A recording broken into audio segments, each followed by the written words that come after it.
Welcome to Champion Your Culture, the podcast, a weekly live show where we explore the power of culture and leadership in business. I'm Ryan McCarty.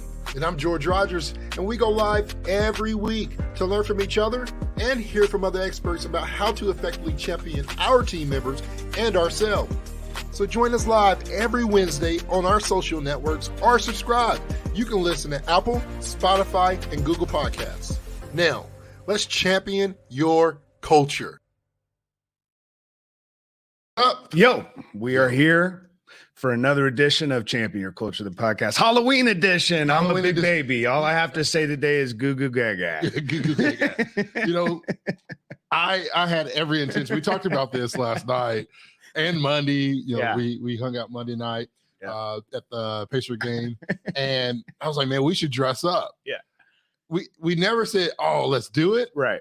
But, I know, but it was in the back of my head. Yeah, I should have known once there's a seed planted in Ryan. Listen, ladies and gentlemen, if you plant a seed in the garden of Ryan McCarty, it's going to flourish. If there's a chance to dress up for Halloween, brother, I'm dressing running up. All in. Two reasons. Number one, when I was a kid, we couldn't celebrate it. Right. Because we were church, right? Yeah. So we had harvest parties. And I'll get back to that story in a second. Second reason, Qatar doesn't like to dress up. I'm always like, yo, let's dress up, go down to the dugout, no dressing up. You know, that's part of like being beautiful. Like you have a beautiful wife. My wife doesn't. She just dresses up like a beautiful wife. Yeah, I know. She's the queen. Yeah. For me though, it's Queen like K, baby. I intentionally dress up every day. Yeah. So it's like I cannot wait for Halloween. So anyway, Halloween stories. You got any? You know, my favorite Halloween, and it's kind of a scarring situation. Yeah. So it's so funny. It's so pathetic. I'm going to share my fear. Okay. I don't have a lot of fear. And I will say this, it's not as bad as a fear today as it was maybe 5 years ago. Okay. Shout out to my buddy Jake, Mr. Beer, Beer Hands. He took me, I lost a bet and I was a man of my word. My fear is short people. Okay. I learned that I can't say midgets. Right. They don't like that, but short people. Right. And it's triggered because in Hallville, where I grew up in Indianapolis, Naptown, shout out to the hood, where I come from. And I didn't see a lot of short people like that. Right. And I saw one. Yeah. And have you ever shaken a short person's hand? No. By chance. Bro, I don't know what it is about them, but like they're strong. Yeah. And they're too strong for their size. And I shook one of their hands and like it squeezed my hand. And you were little and you were and young. I was like, what in the world is this power? And like it had a mole on the chin. Yeah. This person, I won't say it. I keep on saying right. What are you doing? I don't know. That's bad. Yeah. I want to be inclusive here. Right. And it triggered like fear. And ever since that short person shook my hand and with the mole and its outfit, I have ran ever since. In fact, my wife can attribute to this, but we were dating and, me being the gentleman that I am, gas is getting low. I don't want her tank, less than half a tank if I can help it. Sometimes on my cars now, I'll push it to like minus E. Yeah. But in her car, I want to make sure. And so we stopped at a Speedway gas station next to the track, Indianapolis 500 track, Motor Speedway there. And I go into the Speedway, we get in our pump, I get out of the car. The card signal is not working, so I go inside, and out comes a short person. Right. I ran. Is this still a Halloween story? No, this is like my fear. What are we talking about here? I'm on a rant right now. I don't know where you went with this. I'm having therapy. I share my Halloween story.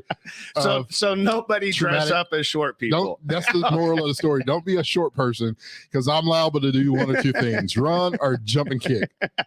So I ran back to the car and we left. You're crazy, man. Been afraid of them. Yeah. But it happened. I think I was like 10, 11 years old. And that short person about broke my hand. But I was also afraid of people with like birthmarks and moles. Yeah. It just kind of triggered me. I had another guy in Hallville. He had like a big old mole. I'm like, it just freaked me out. Bus driver had a mole. I wouldn't get on the bus. Mole. But yeah, my traumatic experience was the short person that scarred me for life. Yeah. My favorite Halloween outfit now was my birth mom, my mom, Deborah, and I. It wasn't too far-fetched from where we were in life. I'm burning up in this baby I bet, man. I'm you sweating. I didn't know if you peed yourself and I need to come over there and change you. I'm getting hot. It's getting hot in I'm her. about to take this off, yo. So take off all your robes. I'm no longer a baby. So I had to, me and my mom, we dressed up as like homeless people. But like I dressed my mom up as a dude with a beard. Oh yeah. It was just a moment. Yeah. And I had like this big old belly. We did it all in. Back in the day, shout out to the kid cigarettes. You remember the cigarette candies? Oh yeah. Wasn't allowed to have those. But on Halloween because didn't want to create bad habits. It was the devil. We had candy cigarettes, candy cigars. Yeah. Any kind of drug that would get us kind of like used to putting like, acting like we're smoking, right. The good old industry of tobacco. Yeah. Yeah. So like, what's your favorite candy? Well, my favorite candy is sugar. Sugar. So anything with a lot of sugar, sour? No. I would say sweet chocolate, dark chocolate.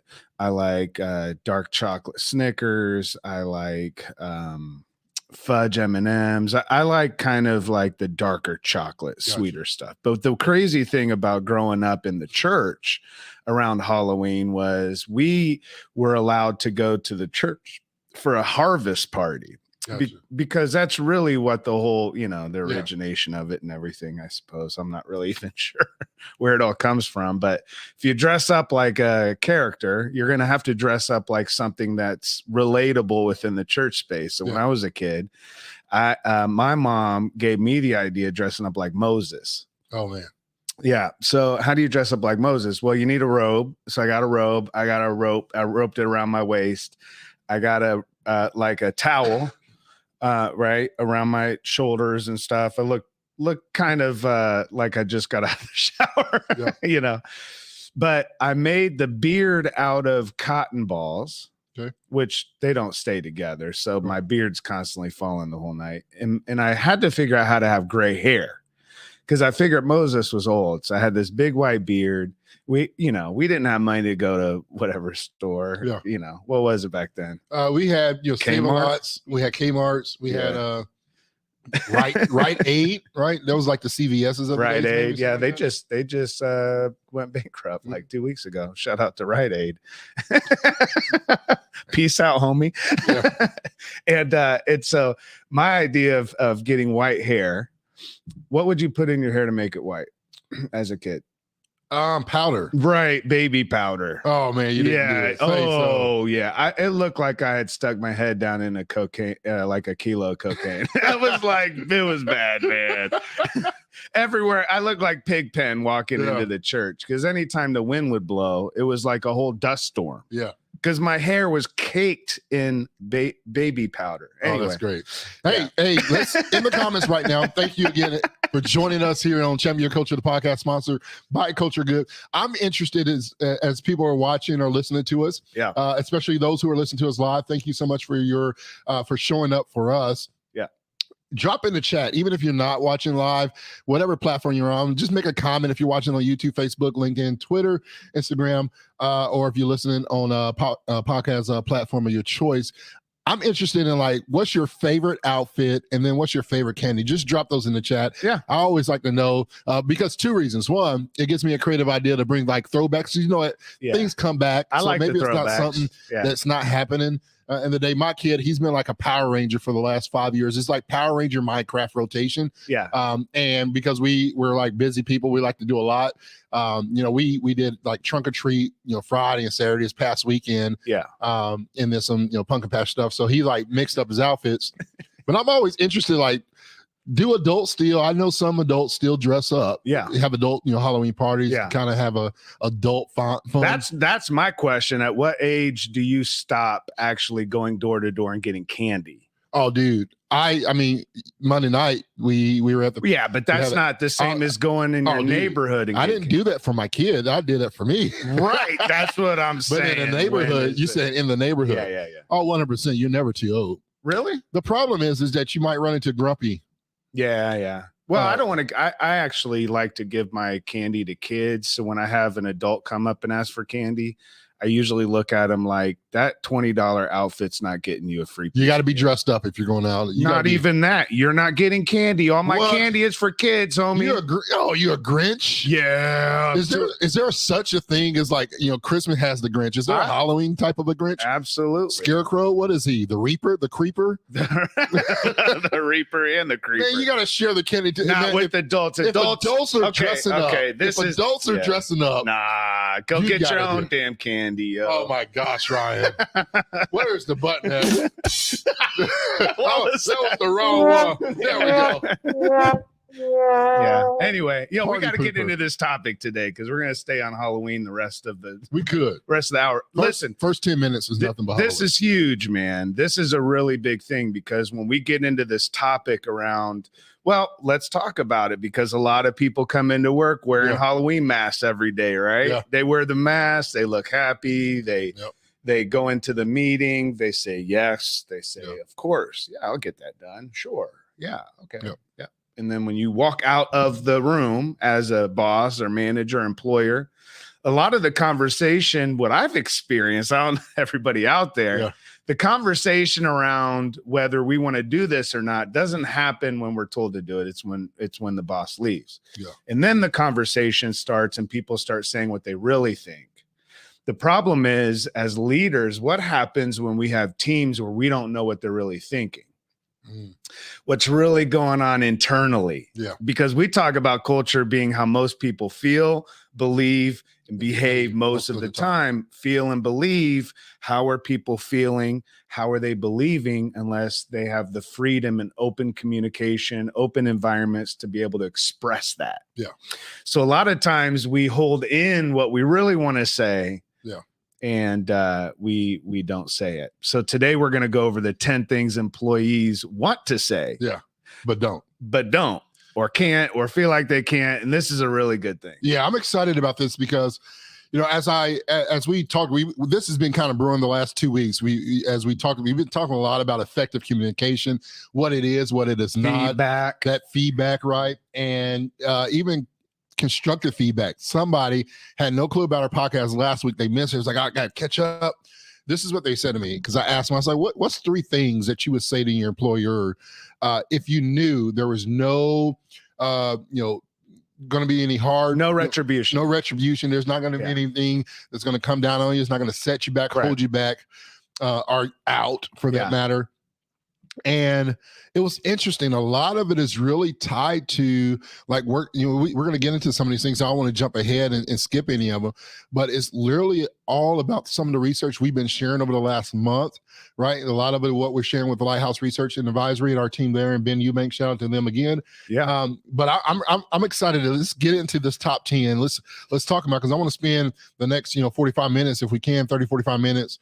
Getting into these top 10. Yes. I wish we had like the David Letterman, Jay Leno type top 10.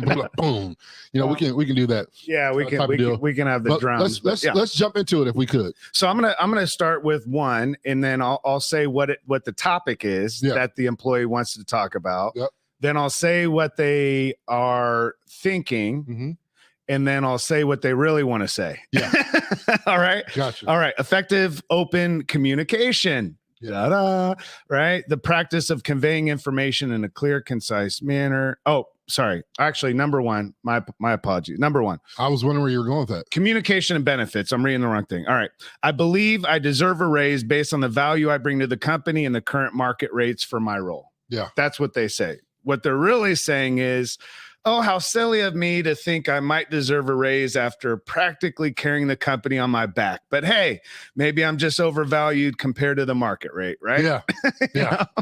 Like knowing your value. I think, as we discuss a lot of post-pandemic, the social injustice that we dealt with, that whole combination, a lot of things that we really experience at home helped us realize our value as people. Yeah. And I value, even from a monetization standpoint, right? Yeah. We value ourselves. And we say, when I say value as people, I'm saying, listen, this is what I value most. I value family time, right? I value the fact that I don't have a 30-minute average drive. Some people are driving an hour plus, right? I value that time that I'm not spending on the road away from my family, but I don't get paid for it because it's not work, but I'm on my way to work. Yeah. Right. So we have that extra stuff. And then comes the monetization standpoint. I realized how much I was doing. Right. And now I'm doing even more because that 30-minute or hour drive, I'm working because I don't have that drive. Right. And it's not been recognized and received. And now we talk about flex work, hybrid work. Yeah. And so what is the compensation? What are the benefits of doing those things more than just healthcare, vision, and dental? Like, how are you preparing me for my well-being? Are you providing a space or specific doctors for mental health and well-being? I've seen a lot of companies driving that as a force of providing those counselors and doctors. That's a beautiful thing to have. Especially what we're coming from. But what are some other things that we can be compensated for that's not always just about money? Compensation is not always money and benefits. But I mean, at the end of the day, like, I think a lot of companies say that. And that's kind of the issue too. It's not all about the money. Okay, fine. Then what are you in business for? All about the money. So it kind of is all about the money. Oh yeah. I just wanted to trigger something. I'm a devil's advocate. It's all about the compensation. And then that's what we're saying is, like, employees want to be able to say this. I am carrying the company. I'm not suggesting these statements we didn't write them. We're just reading them. Yeah. And let's talk about this. So the average in some states, minimum wage is still below $10. Yeah. You know, the average income a person needs to have a basic house, a basic 3-bedroom, 2-bath, I think it's 15 to 2,000 square foot. You know, the average income has to be nowadays 20, $114,000 income. Yeah. There's a lot of houses not making that. No, still. No. Well, a lot. I mean, you're privileged to make that much. Yeah.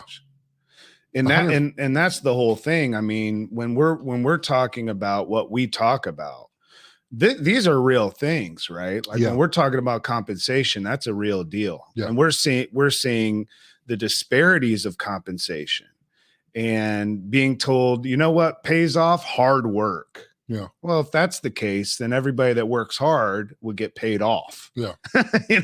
But it's not just about hard work. It's who you know, it's how you get into the position. It's, you know what I'm saying? It's all of those things. Yeah. And so when we think about what employees are saying, number one, they're saying, all right, if we're going to talk about some things, let's start talking about the money. Yeah.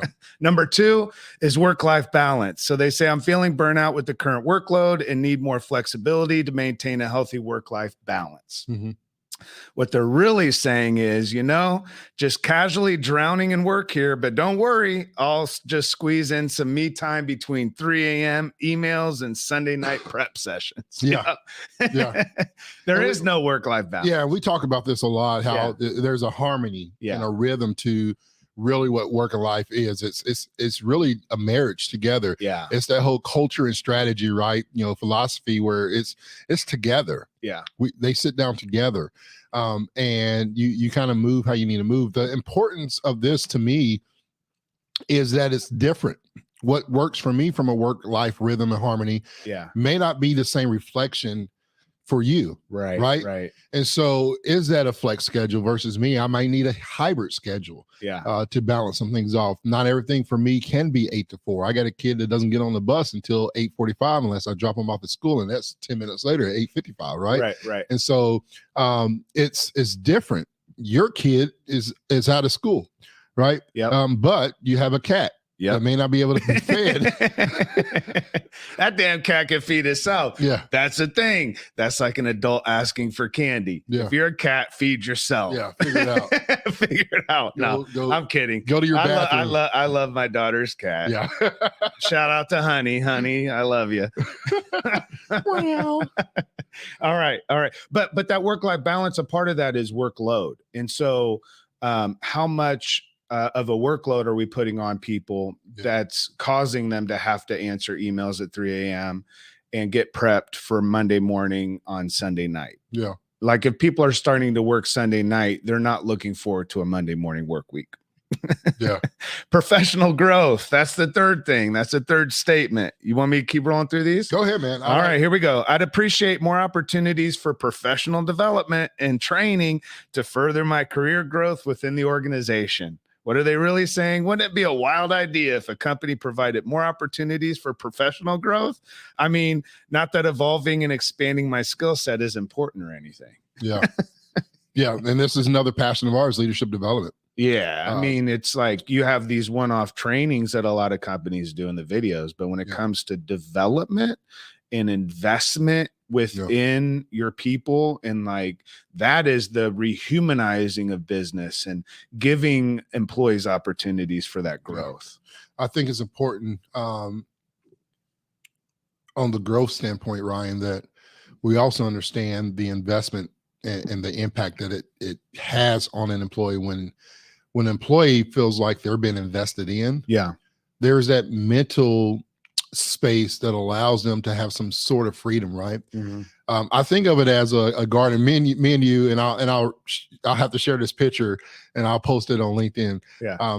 But you and I, across our facility here, there's a little walking trail, and we like to do that every time we're in the office together. Just take 15 minutes and just walk almost a mile or so. Yeah. About it's a mile. About a half a mile or maybe 3/4 of a mile or something. Yeah. After we get done with our full walk in the building, getting back to your space, it's a mile. Yeah. But there's a spot in the middle of the track where the foundation has a crack, and there's just like that little bitty 4 or 5 pieces of weed. Right. And I took a picture. I'm like, man, how crazy something so small breaking something so powerful. But that investment is, something's feeding that weed to trigger it to be able to continue to grow, or the lack of, right? Yeah. There's going to be growth, right? Whether it's a beautiful flower or weeds, there's going to be some type of growth. They say usually weeds is a sign of lack of investment into that soil, right? Where you're not treating it properly. Yeah. And so what happens when an employee is not I don't want to say treated as if, hey, we're taking care, but what happens when they're not invested? Something else grows. Well, yeah, and fosters within their mindset that they are not worth more than. They don't have a growth mentality that this is a long-term place. When I'm invested in, the reason why I love where I'm at right now, I feel like I'm being invested in, and so I'm not looking short-term. I'm looking for the next, like right now, these next 2 months, I'm already looking for the next year of how I can be better for the company and organization, how I can trigger more opportunities, how I need to be a little bit more disciplined, right? And my time that I do give, and how I can accomplish more. Those are things that I already know that I need to do better. And so I'm already thinking long-term. The only reason why I'm thinking long-term, because I feel like there's an investment in me that's beyond compensation. Yeah. There's compensation that's great, right? And benefits that are great. But the investment in developing George personally then becomes better for the business on the business side, man. I mean, when we think about the ideas around the development of individuals and the opportunities that they have, when we have an organization and leadership that has a growth mindset, then that translates to employees that are saying, okay, am I able to function within this environment, within this culture, and see the prospect of growth, see the opportunities for development. You know what I'm saying? Because at the end of the day, I want to grow.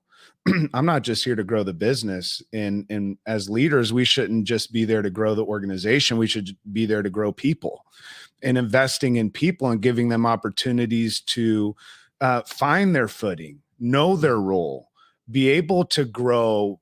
Because what your point is that chaos is the default. And so if you leave a garden to itself, weeds take over.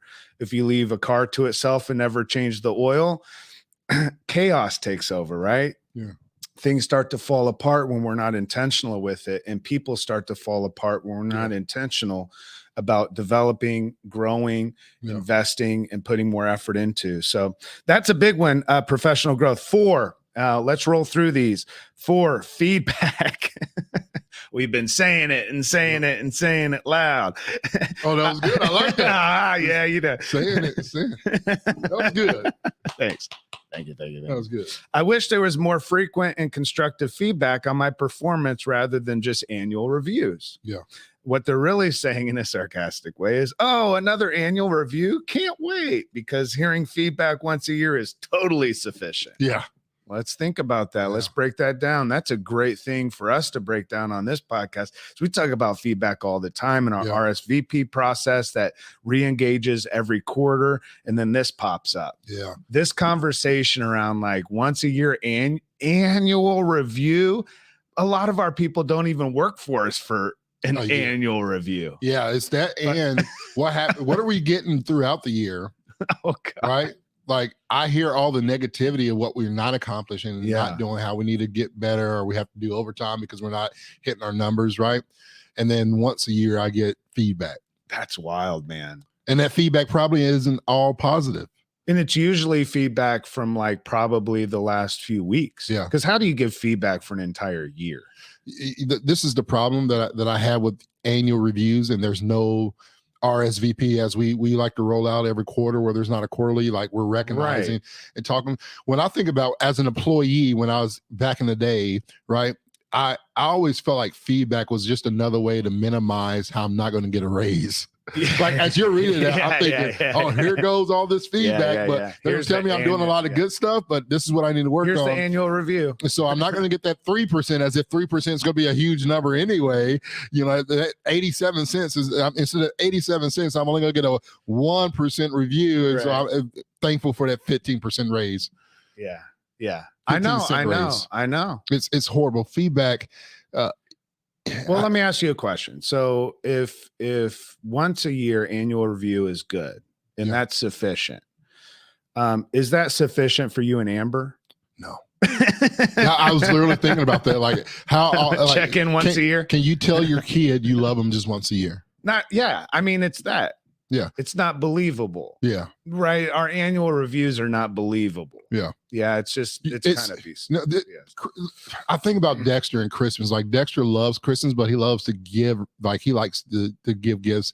There's a lot of reasons that's tied into that, right? Yeah. With his story. But because he receives gifts monthly. Yeah.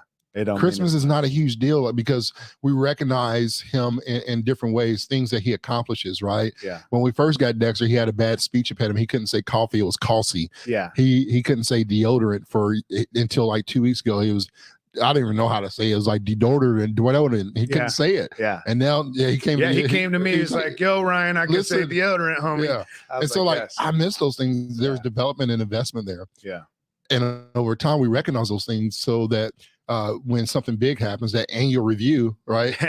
It's like, I'm used to being receiving this feedback. In other words, what you're saying is spoil your team members with feedback. Spoil them. Like, just give it to them. Spoil them with feedback. Yeah, it's not even spoiling, it's blessing them. Like, I know. You know what I'm saying? Like, give them their flowers while they're here. But it doesn't feel like them. it. You know what I'm saying? If it doesn't feel like you're spoiling them, you're probably not giving enough. Is what I'm saying. Like, if you're not really pushing the limit on.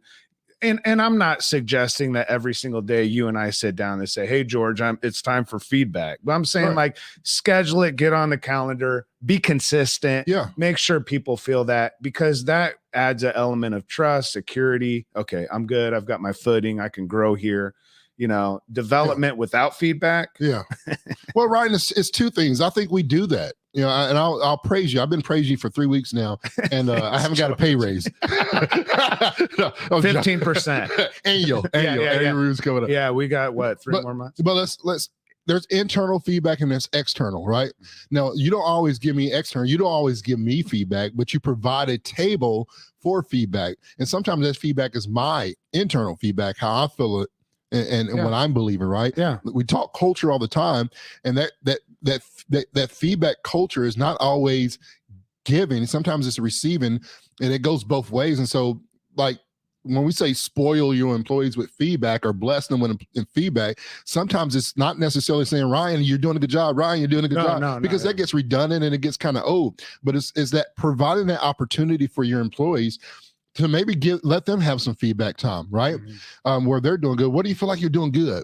Because maybe I missed it, or maybe I don't realize it because I take it for granted. We as humans naturally take things for granted, right? Yeah. And so sometimes we miss it. I want to know, Dexter, what's been going great for you that daddies miss? Yeah. I do that all the time because sometimes I don't recognize it. Yeah. Right. I lose being in the moment at times because I'm thinking. We do that at work. We're so focused on the job at hand that we miss the opportunities to recognize people and give them that feedback in that moment. And so it's important for us to say, hey, Sarah, what's going great right now? Exactly, because feedback, criticism, what we talked about last week, that constructive criticism, the difference is very slight. Yeah. And it feels very slight. And I'll share a very practical way of identifying it.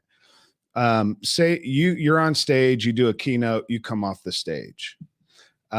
We have some time afterwards, we're taking a break, and I say, George, here's a few things that I would have done differently. That's constructive criticism. Yeah. If I say, George, how'd you feel about that? And you say, well, I think this. Let me give you some feedback on that. Yeah. See what I'm saying? Yeah. I don't come to you with the counsel. I don't come to you with the critique. Yeah. I come to you to hear your feelings. Yeah. Right? Not to share how I feel about how you spoke. Yeah. But to hear how you felt. Because at the end of the day, I'm not always going to be there to tell you how I felt about. Right. But you will. Yeah. So how do you empower a person and provide feedback? Means you've provided me with something that I'm giving you feedback on. Yeah. Criticism means you've done something and I'm telling you my opinion about it. Right. See what I'm saying? Yeah. I'm providing feedback. Yeah. You provide feed and I'm feedback, right? So that's that concept of feedback, and employees are asking for more of it. All right, number 5. All right, number 5, resources and tools. I need better tools and resources to do my job efficiently. The outdated systems we use slow down my productivity. What are they saying? I just love how these outdated systems add a fun challenge on my day. Who wants efficiency when you can have constant IT meltdowns instead? Yeah. Yeah, so this is one of the 30 plus questions I asked 1,000 plus employees recently was, do you feel like you have the necessary resources and support to perform your job effectively? I wanted to pull this out because I saw that this is one of them. Great. Number 1 answer, right? So I'm going to read the 4 responses. I'll give you the percentage. Just purely not tied to any other. Is this what the data says? This is the data right here. Should we go ahead and go for this? Let's do it. All right. And this is brought to you by Lighthouse. What does the data say? What does the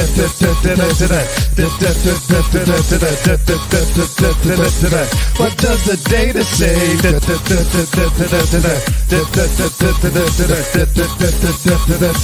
What does the data say? Data. Always the data. What does the data say? Do you feel like you have the necessary resources and support to perform your job effectively?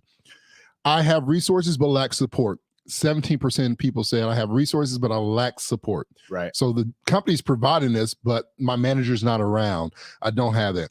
I have support. My manager's there, but we don't have the resources. 24% said that they have support of their leader, their company, but they don't have the resources that needed to do their job.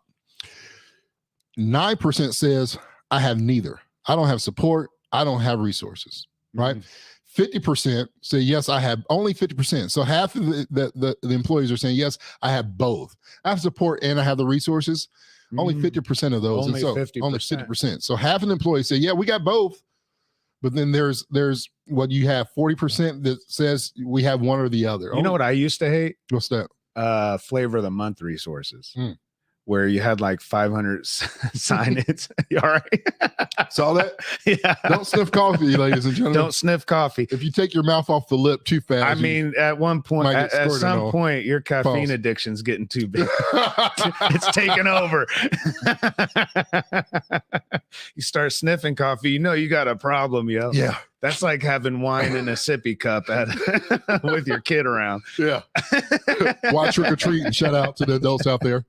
But yeah, when we, what were we talking about? We were talking about resources, because when, and to be really clear around what the resources are and how to use them, and getting feedback again from employees to say, are these working for us, and how, because it's not always not having enough resources. Sometimes sometimes we have too much technology. Yeah.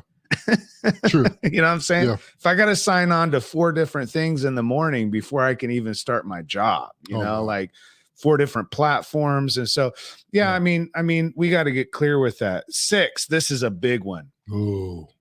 Now, I love the idea of a management style. I don't use the term leadership style, but management style. This is a big one.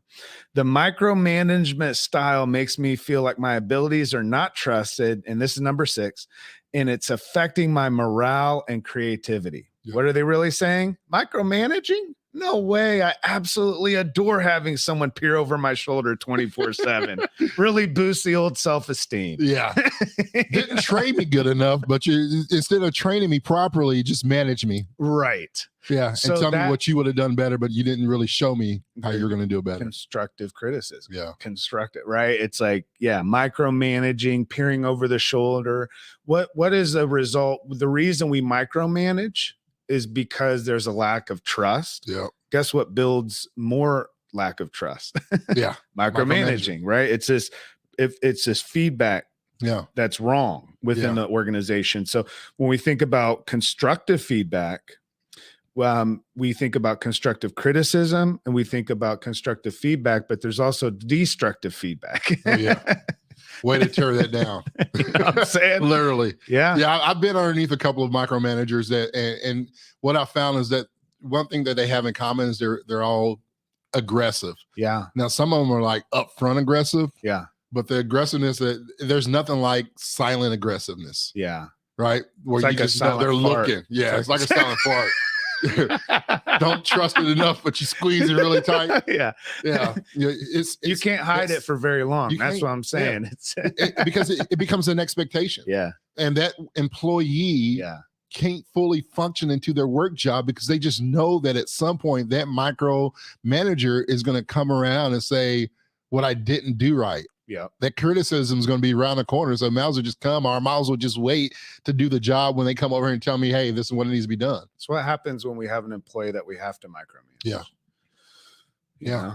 I mean, there are some employees that it's like I don't know if they need to be micromanaged. I think they need to be developed. It goes back to what, number 3? Equipped. And once they're equipped, if they still can't rise to the occasion, then they need to be coached over to another position or coached out. Because if you can't coach somebody up, you don't coach them out, you coach them over. Yeah. And if you can't coach them over, then you coach them out. Yeah. Right. You coach them out of the organization, get them prepped and ready to get into that next thing. But there's a far cry from micromanagement and macro leadership. Macro leadership is leadership that is built on trust, that's built on support, the feedback, everything that we've been talking about. So that's a big one. Management style. Yeah. It's huge. Communications, number 7. We've only got 4 more left. Communication. I often feel out of the loop. How many times have we heard that? More transparent communication from upper management about company changes and direction would be appreciated. Yeah. What are they really saying? Feeling out of the loop is the new trend, don't you know? But if anyone ever feels like letting me in on the company changes, that would be a quaint surprise. Yeah. We always say that the communication is that spark that really ignites that flame and helps people connect. Like, I'm connected because I've been communicating. We have to keep sparking. And we have to keep sparking that thing. And that communication really has the power. We talk about those people that may need micromanage or trained and equipped. That communication is part of the thing that really transforms them. I always think about one of my favorite employees, and he's a good friend now, Paul. Yeah. Shout out to Paul. And Paul just needed more communication to set this flame. This dude has always been smarter than me. I don't have no shame in my game, except when it comes to like Call of Duty and football. No, he beats me 100% in Call of Duty. But communication, the power to really help transform the hearts. Yeah. Right. We talk about the soul of a company, the soul of individuals, and going from just engaging with employees, but empowering them to give them that fulfillment, and how communication really is that thing that really sparks that power, that transformation within their hearts, their minds, and in the organization. When you can connect with somebody through communicating with them on the platform that they communicate, we talk about different forms of communication, right? Yeah. Connected with them where they are is so powerful. I wrote down a couple definitions I want to read really quick. Let's go. Effective open communication is the practice of conveying information in a clear, concise manner, promoting mutual understanding. So there's understanding, trust, and fostering a free environment where ideas and concerns can be shared without fear. Yeah. Back to your point earlier. Transparency in communication is ensuring that all information, whether good or bad, is communicated honestly, allowing for better decision-making and promoting trustworthiness. It's what we've been talking about. Right? It's open communication that's effective, and it's transparency. Yeah. We have to have that. So number 8, let's keep rolling here. Number 8, recognition. I wish my hard work and accomplishments were acknowledged more often, not just when something goes wrong. We talked about this earlier on. What are they really saying? Oh, did I achieve something again? Must have missed it amidst all the crickets. But hey, only acknowledge me when everything's on fire. That's cool too. Yeah. That's exactly what you said. A lot of times we acknowledge employees when things are on fire. Yeah. Hey, we need you. Hey, can you come? Oh, you're the best, man. Thank you so much. Yeah. Oh God, our hair was on fire. Thank you, man. Yeah. Thanks for coming in those extra hours. We'll have a pizza party next Saturday. Yeah. Come in next Saturday on the weekend. We'll throw a pizza party for you. Yeah. It's like I mean, recognize the brilliance. It's what you said. It's what you said with Dexter too. It's like, recognition isn't something that you do once a year. Yeah. And it's really not even something that you do once a quarter. Yeah. Now schedule it once a quarter so that you have it on the calendar. But in between the quarter, in between first quarter, second quarter, there's a lot of life to live. Yeah. And there's a lot of opportunities to be able to say, hey, I noticed what you did. Yeah. And I just want you to know that I appreciate you for your willingness to go out of your way to make your team a better team. Yeah. And everybody recognizing that. We just wanted to say that. Yeah.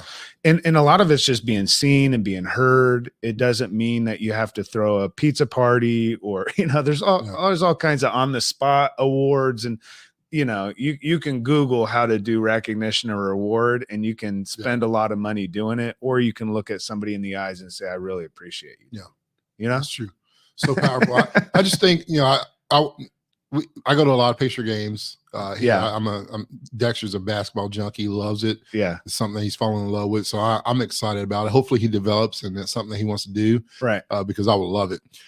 But the last game, I try to make it a point to every time out, like, look in the huddle. Yeah. I've been so intrigued. I'm taking notes, and I want to write about it, because there's something powerful that happens in the huddle. And I know in our organizations, the last couple of companies, in our stores, the retail stores we had, and even when I was down in Nashville with S3, we had these huddles, and there was just something different about the huddles. Yeah. That encouraging time where we just there were some huddles where, hey, we're rolling out something. We want to make this announcement. Be looking forward. But a lot of the times it was really about, let's stop being serious. Yeah. For 15 minutes, let's laugh.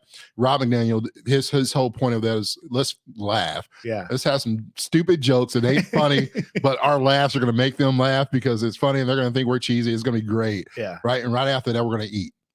Yeah. And but when I look at these games, and there's times where the coach just goes away from the players altogether for the first 30 seconds. Yeah. And then there's times where he'll find a few players and pull them aside. And then there's sometimes where he's high-fiving all 5 players off it, right? There's just moments. Sometimes you got to do it as a group. Yeah. Sometimes it's just that let's space it a little bit. Let's let that employee find themselves and gather themselves. Let me as a leader gather myself and find some positive in the midst of this struggling situation. Yeah. Right. Is what I see when I'm looking at this coach. And then there's times where it's like, all right, Ryan, you've done something specifically that has stood out to me, and I want to recognize you for this. Yeah. And then there's times where we're like, all hands on deck, right? Yeah. Yeah. Recognizing your employee is so powerful. Yeah. You got to understand the moment. Yeah. Where, hey, we got to recognize this as a group. Yeah. I got to pull this person aside and just let them know, because maybe they're not a group type of recognition. Yeah. And so having that is so important. Let's hit the next one. Well, go ahead. Real quick though, one of the things that in a practical way of how to actually do this and it be a very productive thing for the organization too is recognize, when you talked about huddles, one thing that we do at TCC and Round Room, which is really cool, is during the huddle, we allow for there to be time for shout outs. Yeah. Right? Like we shout people out on the podcast all the time. Yeah. But when we do shout outs, we're shouting people out based on how they lived up to the promises, the values of the organization, right? So, hey, I want to shout George out because he drove the business, because he did such and such.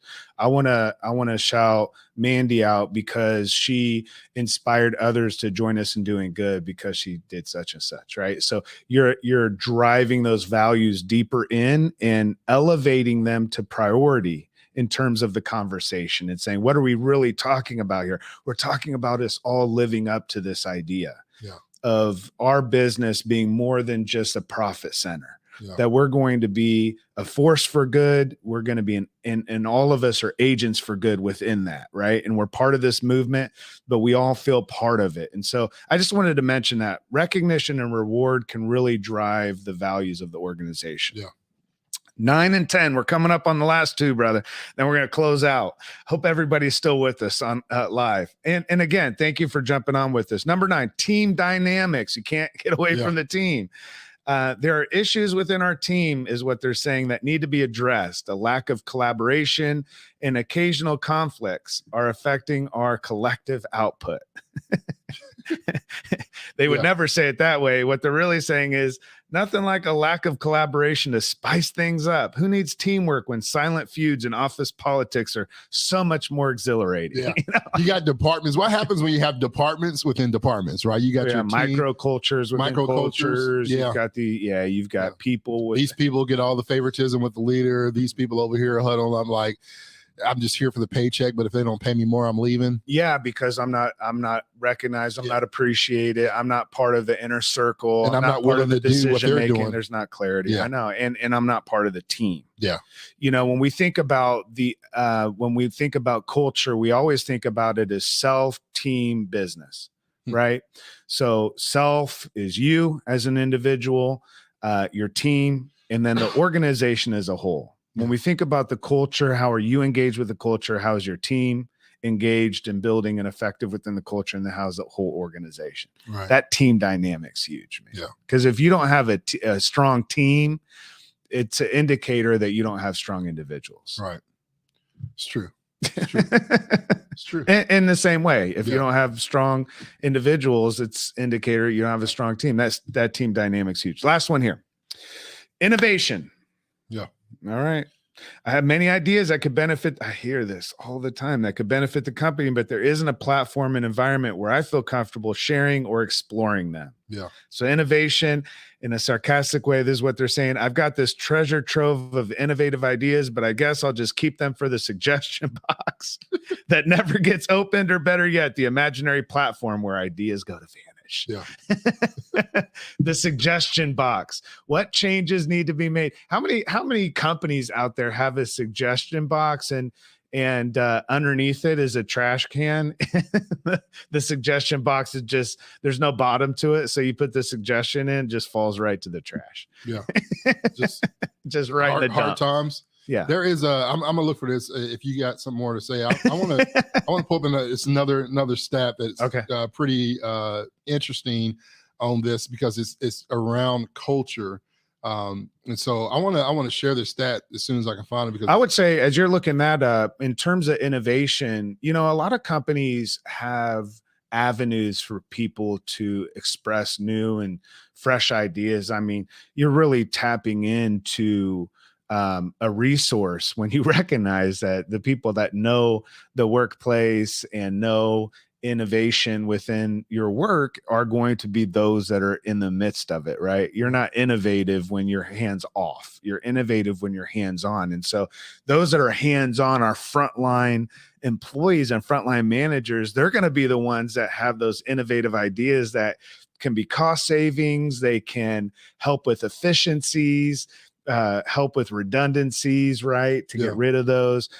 So we have all these innovative ideas, and I love that companies are like, yeah, feed us these new ideas. But the worst thing you can do is survey people and not have an action plan to follow it up and do something, right? And take action on it, right?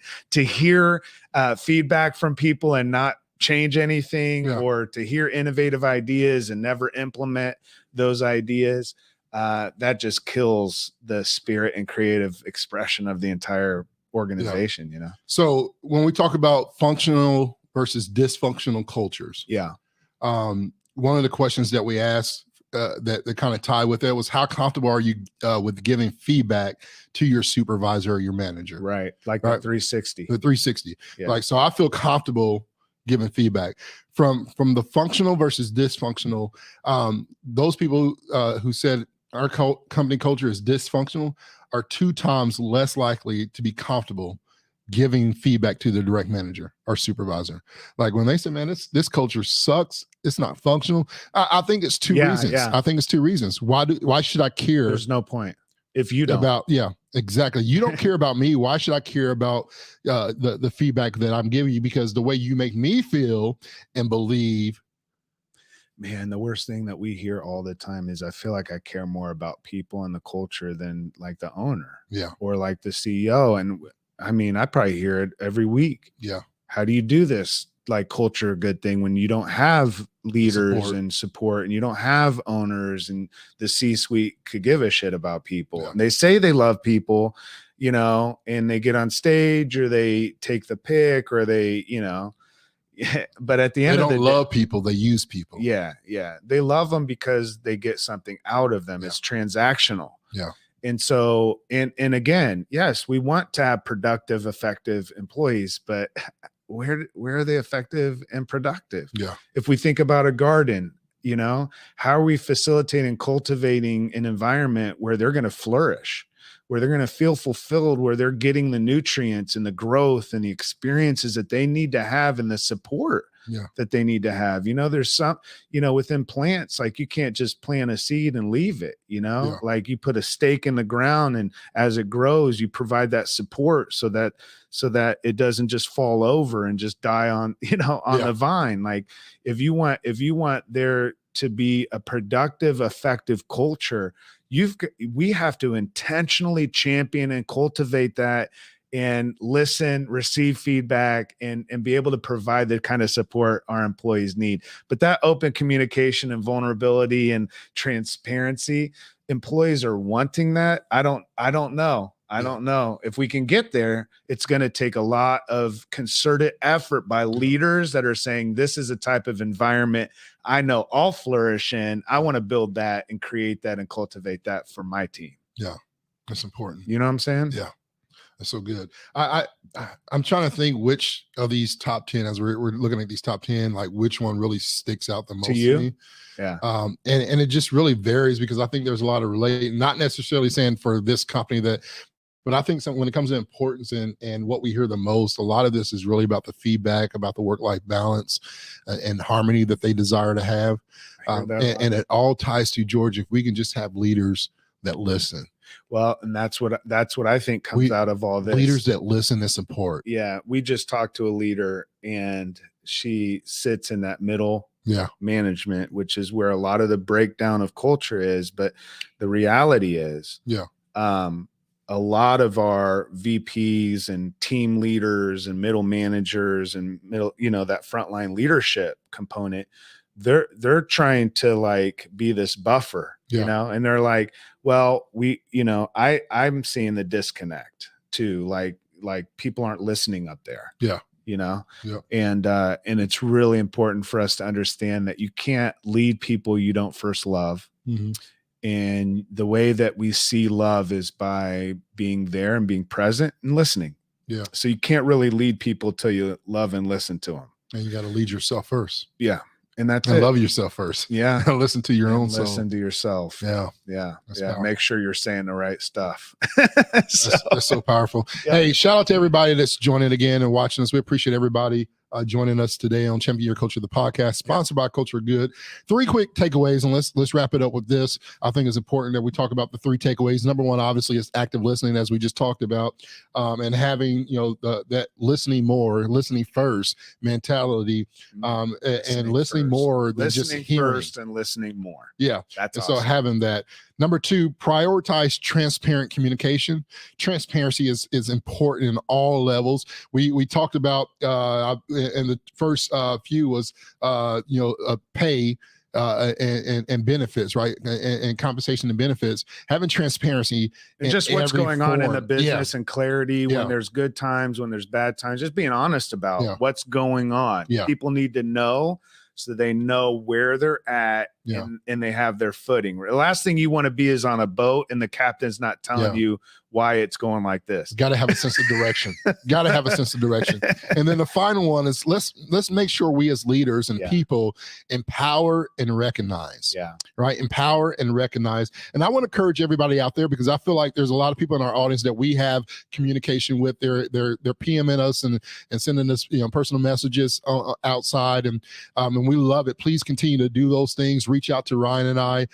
You can always check us out on culturegood.com and message us there. Set up discovery calls as well. That's a big one, because we have a 2-day certification. There's not many organizations out there that provide a culture certification for champions. So if you champion culture within your organization, we certify you in that. That's what makes us unique. It's 2 days. It's immersive. It's in person. It's right here in Fishers, Indiana, right outside of Indianapolis, Indiana. And if you can get here on January 23rd and 24th, you'll want to not miss those 2 days, because those 2 days are a unique opportunity. We don't have these certifications every month. And so it's an opportunity. You'll want to take it. You'll see a lot of that messaging going out through LinkedIn and all the socials and through emails. If you catch it, register sooner than later. Seats are filling up January 23rd and 24th. Just wanted to mention that. If you want to learn more, again, you can go to culturegood.com and check it out. That was pretty cool to do that. But I want to encourage you, as you're listening, as we wrap this up today, to be positive and speak and be live. We share 10 things employees want to say, but have a hard time doing. I want to encourage you to communicate. And be able to have that mindset that I don't have fear to be able to share the truth and honesty of my soul. And just make sure that that's explained throughout however you communicate. If it's in an email, hey, I want to email you, but I want to talk to you and discuss something that's on my mind, my heart, my soul. And I want to do so in a vulnerable way. That's usually how I'll state, please don't fire me for telling you the truth. And later today, around 3:00, I think we're going to post an infographic with the 10 statements. The sarcastic statements. It'll be funny. And that way everybody can kind of look at it and say, okay, these are the convos I probably should be having. See? That's good. All right, yo. Well, that's it. I'm glad you all joined us, and we'll see you back next week on another episode of Champion Your Culture. Hi, friends. Thanks for joining us on Champion Your Culture podcast today. We're so excited that you're here and want to invite you to connect with us. You can watch the show weekly on Facebook, Twitter, Instagram, YouTube, or LinkedIn, and listen anywhere you get podcasts. Subscribe today to get new relevant content each week on how to champion yourself and your team. Thanks again for listening to Champion Your Culture.